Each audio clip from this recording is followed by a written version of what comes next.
कालस्थायिने गुरुविक्रमाय गुह्यप्रवराय गुरवे गुणगुरवे गुरुदैत्यकलक्षेत्रे गुरुधर्मसदाराध्याय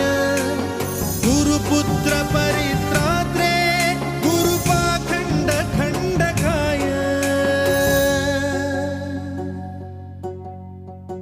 गीतसाराय गीततत्त्वाय गीतगोत्राय धीमहि